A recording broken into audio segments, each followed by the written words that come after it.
पनवेल महानगरपालिकेच्या सार्वत्रिक निवडणुकीसाठी आज संपूर्ण शहरात शांततामय आणि उत्साही वातावरणात मतदान प्रक्रिया सुरू आहे।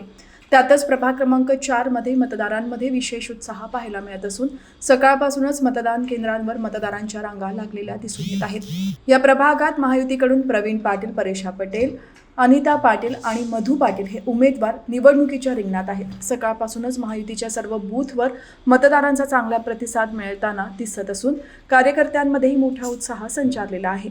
मतदानासाठी नागरिक मोठ्या संख्येने घराबाहेर पडले असून लोकशाहीच्या या उत्सवात सहभागी होत आपल्या मतदानाचा हक्क बजावत आहेत। विशेषतः महिला आणि ज्येष्ठ नागरिकांचा सहभागही लक्षणीय असल्याचे चित्र प्रभाग क्रमांक 4 मध्ये पाहायला मिळत आहे।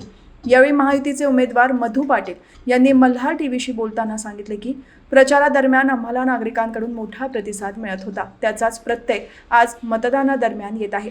सकाळपासूनच मतदारांचा ओघ पाहता मतदारांची पसंती आमच्याच बाजूने असल्याचे स्पष्ट दिसत आहे। विकास कामांच्या मुद्द्यांवर नागरिकांनी आम्हाला भरभरून पाठिंबा दिला असून महायुतीच्या उमेदवारांचा विजय निश्चित आहे। जवळपास 12 वाजेपर्यंत जवळपास 20-22% मतदान झालेलं आहे। उत्स्फूर्त प्रतिसाद आहे। अजूनही लोक लाईनीत आहेत।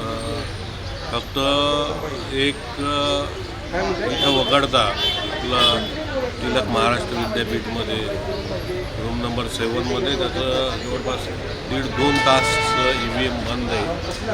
त्याच्यावर आम्ही कंप्लेंट केलेली आहे, झाला सांगते। तर एवढं वगळता व्यवस्थित सुरळीत चालू आहे, बाकी काही प्रॉब्लेम नाही।